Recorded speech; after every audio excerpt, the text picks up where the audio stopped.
Welcome students, welcome to our channel PS physics. मैं professor Prasad Sagarekar आप सभी लोगों का स्वागत करता हूँ। दोस्तों, लास्ट लेक्चर में हम लोगों ने देखा था प्रीवियस जेईई मेंस और नीट के कुछ क्वेश्चंस हम डायमेंशंस के कैसे सॉल्व कर सकते हैं। तो इस लेक्चर में हम लोग देखेंगे एक नया पार्ट जिसका नाम है एरर्स। क्या नाम है इसका? एरर्स। ठीक है, चलिए देखिए अब ये एरर्स मतलब एग्जैक्टली होता क्या है। एरर मतलब सिंपली आप इमेजिन कीजिए, जब भी आप कोई भी मेजरमेंट करते हो तो उसमें दो वैल्यूज होते हैं। एक तो होती है ट्रू वैल्यू और एक होती है measured value. So but let consider ये पेन अगर मैंने कंसिडर किया, ठीक है, मैं ज़्यादा डेफिनेशन में नहीं जाऊंगा, सीधा कॉन्सेप्ट समझ लो। अगर इसकी ओरिजिनल लेंथ 10 सेंटीमीटर होगी, इमेजिन कीजिए, ठीक है, ओरिजिनल लेंथ कितनी है? 10 सेंटीमीटर।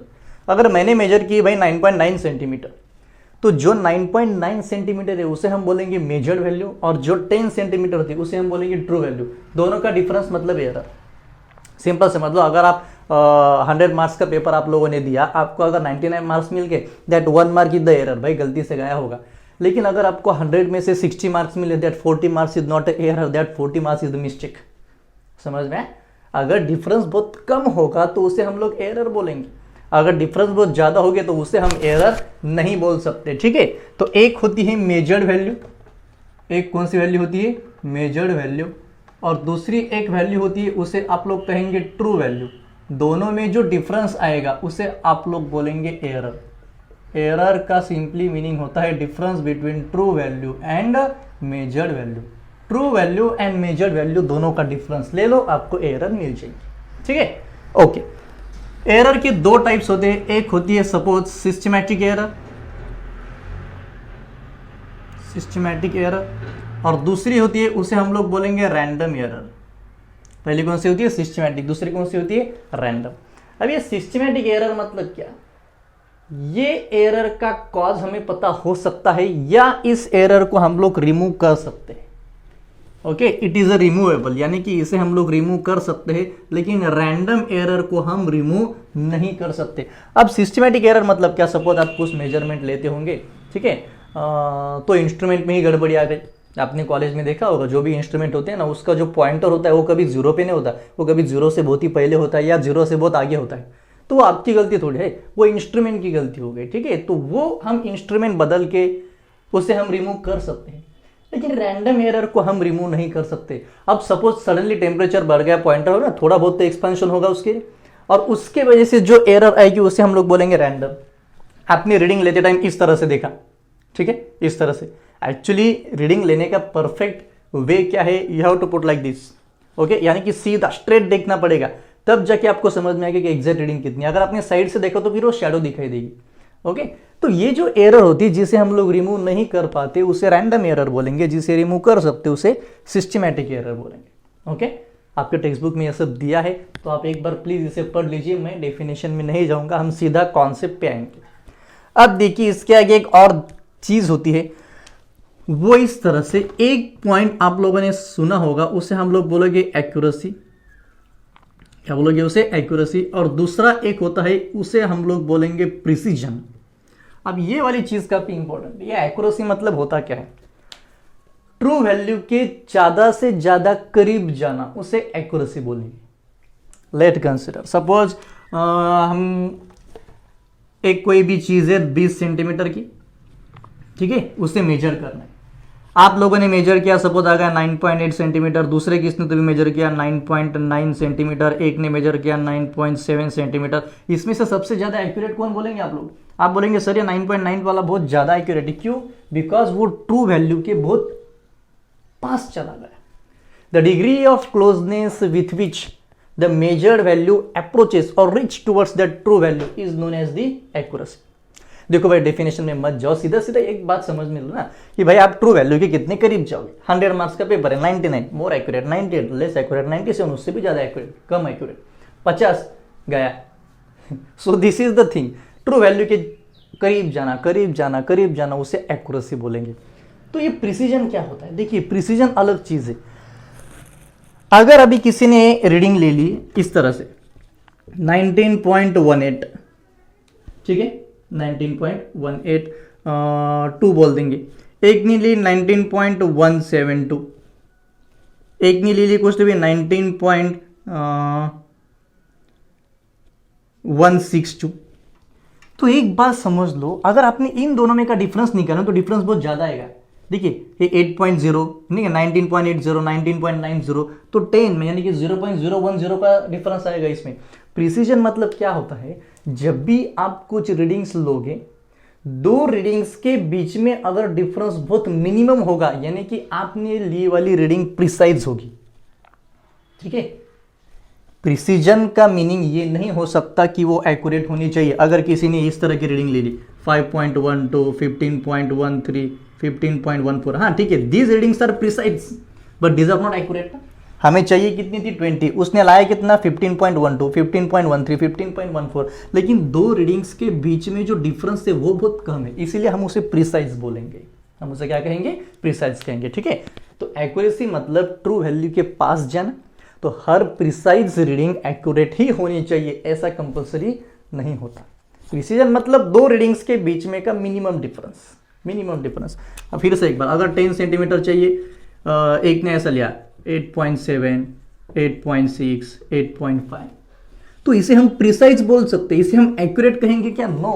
व्हाई? बिकॉज ये ट्रू वैल्यू से बहुत ज्यादा दूर है। समझ में? So these are the basic things, precision and accuracy.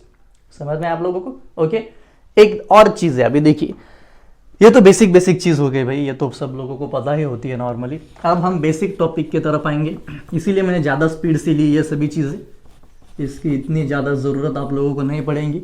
School में अगर एग्जाम में क्वेश्चन आया 11th के तो ही आ सकता है, जे वाले ऐसे क्वेश्चन तो नहीं पूछेंगे। अब देखिए, एरर का simple meaning true value minus measured value is the error. एक बात और समझ लीजिए, एरर और मिस्टेक में बहुत ज़्यादा डिफरेंस होता है। आप अगर ट्रू वैल्यू से बहुत ही ज़्यादा दूर गए तो उसे हम एक्यूरेसी नहीं कहेंगे, उसे हम मिस्टेक कहेंगे। ओके, चलिए अब देखो, सपोज कोई तो भी है, उसने रीडिंग्स ले लिए, बहुत सारी रीडिंग्स ले लिए। एक एग्जांपल के तौर पे हम कंसिडर करेंगे, सपोज उसने कुछ तो भी कंसिडर किया, सपोज क्या लेंगे 4.1 centimetre, 4.2 centimetre, 4.3 centimetre, 4.5 centimetre and 4.6 centimetre. ठीक है, ये इतनी सारी रीडिंग्स ले ली। फिर आप बोलेंगे सर इसमें से एक्यूरेट रीडिंग हम कौन सी लेंगे?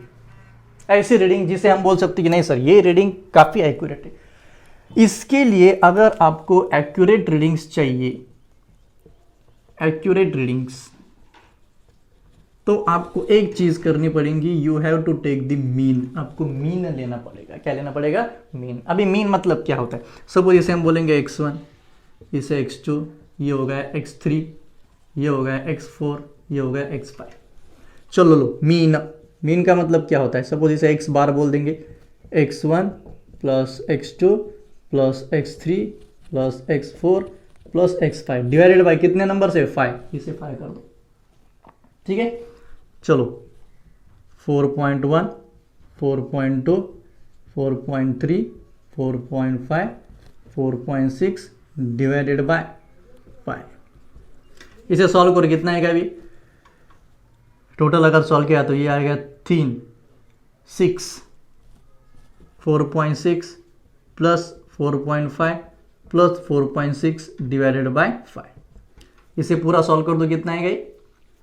6 प्लस 6 12, 12 प्लस 5 17, 17 यानी कि near about 5.7 divided by 5। Okay, उसका मीन ले लो, जो भी आंसर आएगा वो आपकी टोटल रीडिंग रहेगी। सॉरी, ये 4 4 4 होगा 12, 13 पॉइंट समथिंग। जो भी कुछ आंसर आएगा, जो भी कुछ आंसर आएगा वो रहेगी आपकी मीन वैल्यू, यानी कि वो रहेगी आपकी एक्यूरेट वैल्यू। कौन सी वैल्यू रहेगी आपकी? वो एक्यूरेट वैल्यू। तो इस तरह से हम लोग करना क्या है? अब अगर ये सारे एरर्स आपको दिए हो गए और आपको फाइंड करना है कि एक्यूरेट वैल्यू, अब देखिए इस एग्जांपल से हम सारे कॉन्सेप्ट क्लियर कर लेंगे। एक्यूरेट वैल्यू, एक्यूरेट वैल्यू मैंने अभी बोला था, एक्यूरेट वैल्यू के लिए आपको क्या करना पड़ेगा? मीन निकालना पड़ेगा, सबका मीन, यानी कि x बार। चलो सबके एडिशन कर दो, x1 plus x2 plus x3 plus x4 plus x5 divided by ये 5। क्या है value? 5.1 plus 5.2 plus 5.3 plus 5.0 plus 5.4 divided by 5। ये सबको अभी सॉल्व करना पड़ेगा। 10, 15, 20, 25, 7 और ये 10, मतलब 26 डिवाइडेड बाय 5। ये 26 डिवाइडेड बाय 5 मतलब कितना आएंगे 5.2 सेंटीमीटर। ये आ गया आपका मीन एक्स बार। ये आपका क्या आ गया मीन एक्स बार। तो इसे हम लोग बोलेंगे मीन, यानी कि ये हो गई ट्रू वैल्यू। ओके, यानी कि कोई भी रीडिंग्स अगर आपने ऑब्जर्वेशन टेबल अगर दिया तो उसमें 4 या 5 कॉलम होते हैं, आपको सारे रीडिंग्स लेके उसका मीन निकालना पड़ता है, तब जाके आपको ट्रू या एक्यूरेट वैल्यू मिल सकेंगी। एक और चीज इसमें होती है, उसे हम लोग बोलेंगे एब्सोल्यूट एरर। अभी देखिए ये एब्सोल्यूट एरर मतलब क्या होता है। एब्सोल्यूट एरर मतलब कुछ नहीं, सपोज उसे हम डेल्टा एक्स से डिनोट करेंगे। जो भी कुछ मीन रहेगा उससे उस इंडिविजुअल वैल्यू को सब्ट्रैक्ट कर दो।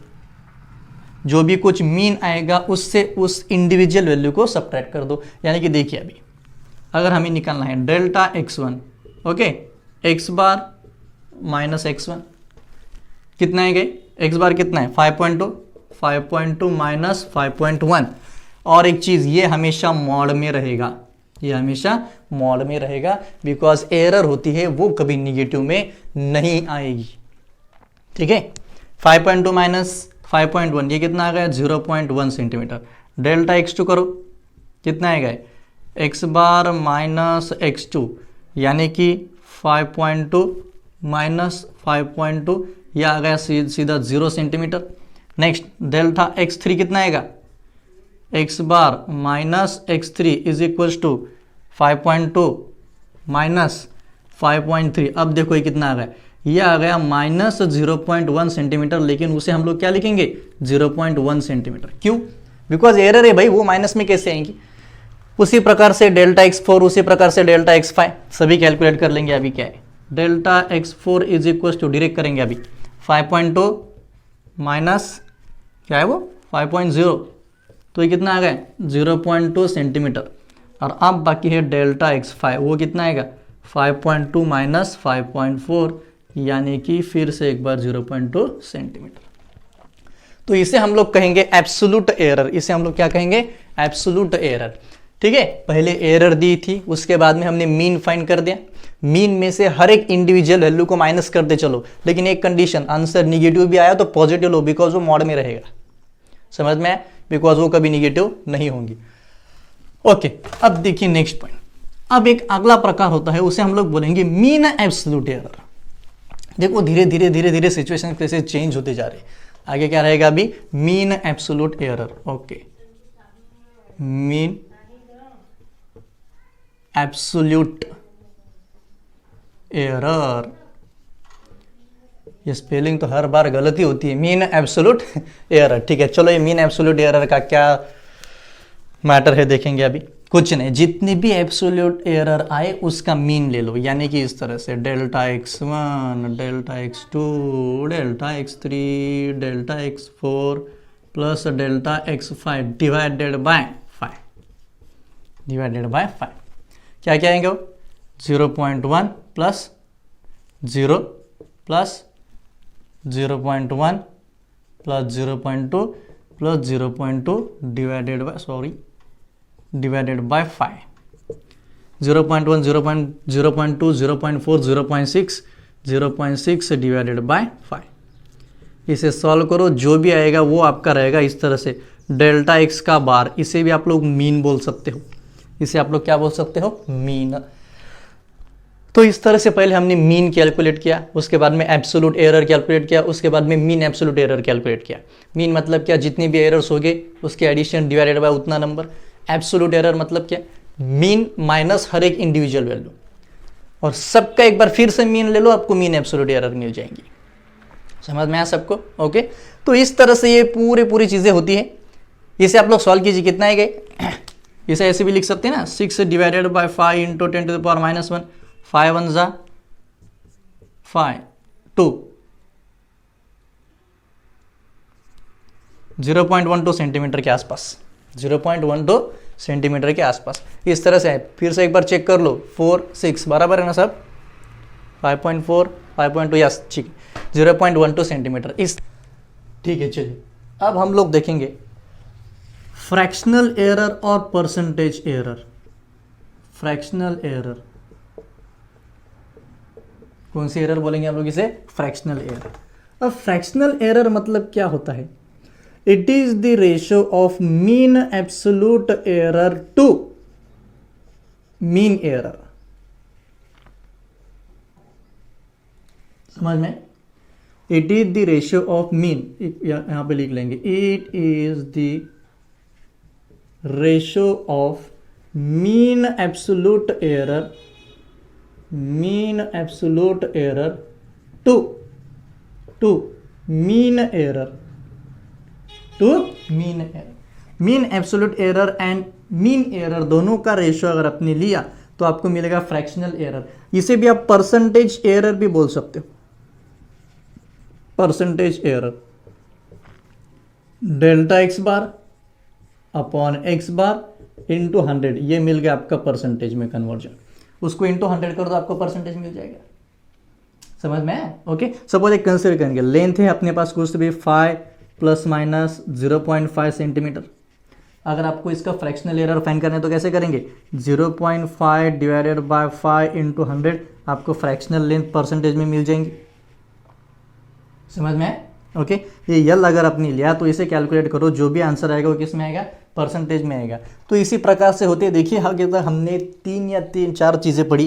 पहली जो चीज़ हमने पढ़ी वो थी एरर, ठीक है। उसके बाद में उसका हमने मीन लिया, उसके बाद हमने उसका एब्सोल्यूट एरर कंसिडर किया। एब्सोल्यूट एरर में हमने क्या किया था? Mean minus individual value. फिर से एक बार, mean minus individual value. Okay, उसके बाद में एब्सोल्यूट एरर को हमने डिनोट किया था सपोज डेल्टा एक्स से। सबका मैंने मीन ले लिया, वहां पे आ गया डेल्टा एक्स बार। जो मीन आया था उसे मैंने एक्स बार कंसिडर किया, ठीक है। दोनों का रेशियो ले लिया, इंटू 100 कर दिया, परसेंटेज एरर मिल गया। अब इस पे कुछ न्यूमेरिकल सॉल्व करेंगे, ठीक है। और उसके बाद में फिर एक काफ़ी अच्छी चीज़ आएगी, एडिशन में क्या होगा, मल्टीप्लिकेशन में क्या होगा, पावर होगा तो क्या होगा। ओके, चलो अब हम सीधा जाएंगे कॉम्बिनेशन ऑफ एरर्स की तरफ। कहाँ पे जाएंगे हम लोग अभी? Combination of errors, combination. Suppose पहला हम कंसिडर करेंगे एडिशन और सब्ट्रैक्शन,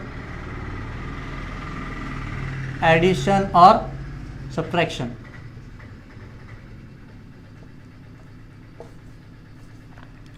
चलो बोलो, इस एडिशन और सब्ट्रैक्शन में अभी क्या होगा। सपोज एक एग्जांपल हम लोग कंसिडर करेंगे। सपोज रेजिस्टेंस का ले लो, R1 इज इक्वल्स टू, यहाँ पे लेंगे 5 प्लस माइनस 0.5 ओहम, और यहाँ पे मैंने एक R2 कंसिडर किया, इसे हम बोलेंगे सपोज 2 प्लस माइनस 0.2 ओहम। अगर आपको इसकी एडिशन करनी पड़ी, सपोज टोटल रेजिस्टेंस आपको फाइंड करना है R1 प्लस R2, तो आप लोग क्या कहेंगे? देखिए इस तरह से रहेगा ना, 5 plus minus 0.5 plus 2 plus minus 0.2। एक बात याद रखिए दोस्तों, अगर एडिशन होगा तो कोई दिक्कत नहीं आएगी, ये प्लस प्लस तो प्लस ही हो जाएगा। और आपने अगर सॉल्व किया तो ये आएगा 7 प्लस माइनस 0.7 ओहम। एक चीज़ आप यहाँ पे याद रखिए, हर टेक्स्ट बुक में आपका अगर कंसिडर किया और बाकी के भी बुक्स बहुत सारे देखिए तो उसमें वो ये ब्रैकेट सॉल्व करो, ये करो, वो करो, कोई ज़रूरत नहीं। एक चीज़ दिमाग में डाल दो, errors are always added, errors are always added. यानी कि कुछ भी करो, एरर्स की हमेशा एडिशन ही होगी, एरर्स की कभी सब्ट्रैक्शन नहीं हो सकती।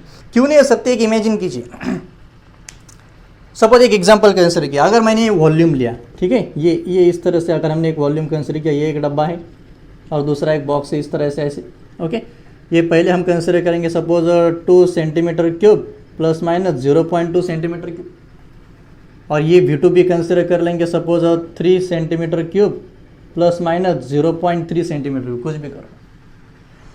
अगर यहाँ पे मुझे इतनी एरर मिली, यहाँ पे मुझे इतनी एरर मिली, अगर मैंने दोनों को कंबाइन कर दिया तो एरर बढ़ेगी या घटेगी? ऑब्वियसली बढ़ेगी। देखिए एरर कभी कम नहीं हो सकती। इमेजिन कीजिए, एरर तो ऐसी चीज़ें वो बढ़ती जाएगी। अगर आप एक मैथमेटिक्स का क्वेश्चन सॉल्व कर रहे हैं, पहले ही स्टेप में अगर आपकी थोड़ी कुछ ना कुछ तो भी मिस्टेक हो गई और एरर हो गई, तो जैसे जैसे आप आगे सॉल्व करते जाओगे, एरर बढ़ेगी या कम होगी? बढ़ेगी, और फाइनल आंसर गलत आ जाएगा। ये पूरा, अगर हमें एक बिल्डिंग बनानी है, घर बनाना है, स्टार्टिंग में अगर एक कॉलम दूसरे कॉलम से थोड़ा छोटा हो गया, थोड़ी सी एरर आ गई, तो पूरे बिल्डिंग में एरर बढ़ेगी या कम होगी? बढ़ेगी। देखिए आप इसके ज़्यादा मैथमेटिक्स में मत जाइए, जैसे कि टेक्स्ट बुक में दिया होता है, सीधा एक बात दिमाग में डाल दीजिए, एरर्स आर ऑलवेज एडेड, फिर वो चाहे सब्ट्रैक्शन हो चाहे एडिशन हो, हमें उससे कोई लेना देना नहीं होगा। तो इसका अगर टोटल वॉल्यूम निकाला तो ये आएगा V1 प्लस V2, यानी कि सीधा बोलो 2 + 3 5 प्लस माइनस 0.5 सेंटीमीटर क्यूब। समझ में? ओके। सब्ट्रैक्शन में क्या करेंगे, ठीक है, अब सब्ट्रैक्शन भी देख लेंगे, कोई दिक्कत नहीं। यहाँ पे देख लो सब्ट्रैक्शन के हिसाब से क्या करने का। अगर लेंथ दी वाली L1 = 2 + माइनस 0.2 और L2 दी वाली सपोज 3 + माइनस 0.3, ये भी सेंटीमीटर में, ये भी सेंटीमीटर में पूरा। आप कैसे करेंगे, how to solve this? Suppose अगर हमें सब्ट्रैक्शन चाहिए तो हम करेंगे सपोज L2 माइनस L1, तो ये जो ओरिजिनल वैल्यू है वो तो सब्ट्रैक्ट होगी, यानी कि 3 - 2 1 हो गया, प्लस माइनस। अब 0.3 माइनस 0.2 करेंगे कि 0.3 प्लस 0.2 करेंगे, सीधा यहाँ पे जाओ, एरर्स आर ऑलवेज एडेड, तो यहाँ पे सीधा बना दो प्लस माइनस 0.5, दैट्स इट। कोई दिक्कत नहीं, कोई टेंशन नहीं लेने का, सीधा बोलने का एरर्स आर ऑलवेज एडेड, चाहे वहाँ पे कुछ भी हो। मैं एरर्स के बारे में बात कर रहा हूँ, ये एक्चुअल वैल्यू के नहीं।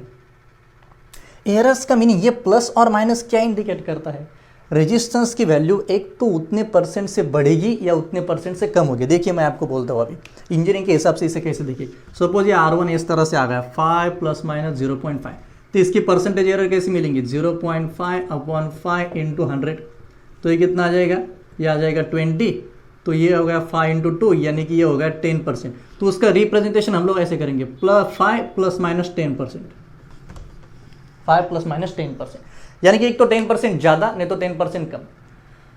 इमेजिन कीजिए अगर मैंने आपको पूछा, बहुत ही अच्छा पेपर गया आप लोगों का, मैंने पूछा कि भाई कितने मार्क्स पढ़ेंगे, आप क्या मिलेंगे, एग्जैक्टली बोल देंगे आप लोग, नहीं सर 95 मिलेंगे, 95 ही मिलेंगे, इट इज़ नॉट पॉसिबल। आप तो बोलते हैं सर 40 और 100 के बीच में कहीं तो मिलेंगे, आपका रेगुलेशन बहुत ही ज़्यादा होता है। देखिए चौक सपाट बात को समझ लो यार। एक तो आप क्या बोलते हैं सर 75, मैं बोलता हूँ एग्जैक्ट नो, आप बोलते नहीं सर आगे भी आ सकता है पीछे भी आ सकता है। आप बोलेंगे सर 95, मैं बोलता हूँ एग्जैक्ट 95 मिलेगा क्या, नहीं सर 90 भी आ सकते हैं, और लक अच्छा होगा तो 100 भी आएंगे। तो इसी प्रकार से ये सारी चीज़ें होती है, इसीलिए हम बोलेंगे एरर्स को ऑलवेज ऐड करो, एरर को कभी सब्ट्रैक्ट नहीं करना है, ठीक है। अब एक और चीज़, मल्टीप्लिकेशन में क्या करना है सर, मल्टीप्लिकेशन में अगर आया तो मल्टीप्लिकेशन में हम क्या करेंगे। अब उसके लिए भी सारे टेक्स्ट बुक में, बहुत सारे बुक्स में बहुत सारे वो दिए वाले रहते, मैथमेटिक्स ब्रैकेट सॉल्व करो, ये करो वो करो, कोई ज़रूरत नहीं, ओके, कोई ज़रूरत नहीं। सीधा सीधा मल्टीप्लिकेशन में देखो अभी क्या होगा। अगर हमने यहाँ पे मल्टीप्लिकेशन अगर कंसिडर किया तो एक एग्जांपल कंसिडर कर रहे हैं, suppose z = x × y, NCERT में भी दिया है, कोई नहीं, सीधा ऐसे कर दो, delta z upon z = delta x upon x plus delta y upon y, that's it. इसके आगे कुछ भी नहीं करना, समझ में? Okay, delta x/x plus delta y/y delta z/z। अगर आपको यहाँ पे ये फाइंड करना है डेल्टा z, तो आप कैसे फाइंड करेंगे, डेल्टा z कैसे फाइंड करेंगे आप लोग, ये z, ये इधर, ये प्लस माइनस, ये z को उधर लेके जाओ, ये पूरा ब्रैकेट रहेगा ना इस तरह से, delta x/x plus delta y/y और ये प्लस माइनस z, इस तरह से आएगा, आपको डेल्टा z आराम से मिल जाएगा। इसके कुछ न्यूमेरिकल सॉल्व करने के बाद आपके दिमाग में ऐसे क्लिक हो जाएगा कि सर यस, इस तरह से हम लोग इसे सॉल्व करेंगे। एक ही बात, एरर्स आर ऑलवेज एडेड, चाहे कुछ भी हो एरर कभी कम नहीं होंगे, एरर कभी सब्ट्रैक्ट नहीं होते, एरर्स हमेशा क्या होंगे, add, errors are always added, errors are always added, that's it. इस क्वेश्चन के हिसाब से हमें समझ में आएगा कि भाई इसे यूज कैसे करना है, एरर्स आर ऑलवेज एडेड। अब लेंथ दी, ब्रेड दी, आपको एरिया फाइंड करना है, चेंज इन एरिया, यानी कि एरिया में कितनी एरर होगी, कितना रेगुलेशन होगा, वो आप लोगों को फाइंड करना है, कोई दिक्कत नहीं। एरिया का बेसिक फॉर्मूला क्या होता है, लेंथ इंटू ब्रेड। चलो फिर delta a/a delta l/l plus delta b/b, समझ में? ओके। अब अगर टोटल एरिया चाहिए तो हम लोग इसे ऐसे लिखेंगे, a plus minus delta A तो पता है हमें कितना आएगा, वो सीधा एडिशन कर दो, 4 + 2 ये आएगा 6। सॉरी, एरिया क्या होता है, लेंथ, एरिया का फॉर्मूला, एरिया तो हम ऐसे निकाल सकते हैं ना, l × b, लेंथ कितनी 4 × 2, तो ये आ गया 8, इसे तो 8 मिल गया, लेकिन प्लस माइनस डेल्टा ए के बारे में नहीं पता, वो निकालना है। चलिए वैल्यू पुट करो, डेल्टा ए तो नहीं पता, एरिया कितना आ गया 8, डेल्टा एल कितना है 0.04 डिवाइडेड बाय एल कितना है 4 plus delta B 0.02 divided by 2। Okay, अब इसे सॉल्व करेंगे। देखिए अभी delta A upon 8 is equal to 0.01 plus 0.01, ये कितना आएगा delta A upon 8 is equal to 0.02, तो फिर delta A upon A is equal to A into 0.02, A की वैल्यू कितनी थी हमारे पास 8, तो delta A is equal to 8 into 0.02, तो ये कितना आएगा 0.16 मीटर स्क्वायर, कितना आएगा ये 0.16 मीटर स्क्वायर, यानी कि ए टोटल हमें मिल जाएगा 8 plus minus 0.16 metre square. Yes, ये पूरा मीटर में ही यानी कि मीटर स्क्वायर। तो इस तरह के क्वेश्चन हम लोग इसमें सॉल्व कर सकते हैं, समझ में? कभी कभी ऐसे भी आता है, ठीक है, थोड़ा सा और डेप्थ में जाएंगे। अभी 3 क्वांटिटी भी कभी कभी आ सकते हैं। अगर आपको वॉल्यूम किसी ने पूछा तो आप लोग इस तरह से लिखेंगे उसे, कुछ नहीं यार बहुत ईजी है, ये सीधा ऐड कर दो, दैट्स इट, बाकी कुछ नहीं। देखो अगर इस तरह से दिया है z is equal to X Y, क्या बोलेंगे इसका भी, p बोल दो, चलो X Y P, delta z by z plus delta x by x plus delta y by y plus delta p by p, matter close, finish, कुछ भी करने की जरूरत नहीं पड़ेगी। चलो ये तो हो गया मल्टीप्लिकेशन में। अब हम लोग देखेंगे कि सर वो डिवाइडेशन में, अगर डिवीजन में होगा तो हम लोग क्या करेंगे। ठीक है, ये सारी चीज़ें मल्टीप्लिकेशन में हम लोग देख ली। पहले हमने देखा था एरर, उसके बाद में मीन, उसके बाद में एब्सोल्यूट एरर, उसके बाद में मीन एब्सोल्यूट एरर, उसके बाद में हमने देखा था फ्रैक्शन। ठीक है, और उसके बाद में फिर हम आए सीधा कॉम्बिनेशन ऑफ एरर में। अब डिवाइडेशन में होगा तो क्या करेंगे, देखिए डिवीजन में होगा तो क्या करेंगे, डिवीजन, सपोज यह ऐसा है y is equal to A by B, delta y upon Y, delta a upon A, delta b upon B. अब ऐसा दिमाग मत लगाओ सर ये डिवाइडेशन में तो ऊपर जाके माइनस हो जाएगा, नो, नॉट एट ऑल, सीधा एडिशन। एरर्स में आपको एरर्स ये शब्द अगर सुनाई देगा ना तो सीधा एक ही बात दिमाग में डाल दो, एडिशन कर, क्या करनी है, एडिशन करनी। देखो ये डिवाइडेशन में भी होगा ना तो इसी प्रकार से आएगा। अगर इस तरह से लिया y is equal to X Y upon Z, suppose y is equal to P Q divided by R, तो क्या आएगा delta y upon Y, delta p upon p, delta q upon q, delta r upon r। कोई tension नहीं, सीधा सीधा ले लो। Multiplication हो, division हो, कुछ भी हो, एडिशन एडिशन एडिशन एडिशन, दिमाग में ये बात ऐसी बिठा दो। ओके, दिल पे, दिल से देखो, एडिशन, एरर्स, एडिशन, दूसरा कुछ नहीं। पावर में होगा तो क्या करेंगे सर, पावर में देखिए ये इसके ना बहुत सारे प्रूफ दिए वाले टेक्स्ट बुक में, कोई जरूरत नहीं। नीट और जेई की पढ़ाई करनी है ना तो सीधा कॉन्सेप्ट पे ध्यान दो, अपने आप समझ में आएगा सब कुछ। पावर्स में होगा तो क्या करेंगे, देखिए ये लास्ट पॉइंट होगा इस लेक्चर का, इसके न्यूमेरिकल्स हम लोग नेक्स्ट लेक्चर में देखेंगे। z is equal to suppose X square Y, delta z upon Z, to delta x upon X plus delta y by Y. जो भी पावर होगी वो बाजू में लाओ, जो भी पावर होगी वो साइड में आएगी। ओके, सपोज इस तरह से एक्स क्यूब वाई स्क्वेयर, चलो बोलो डेल्टा z अपॉन जेड, ये 3 साइड में आ रहा है, delta x upon X plus ये 2 को साइड में लो, डेल्टा y अपॉन वाई। समझ में?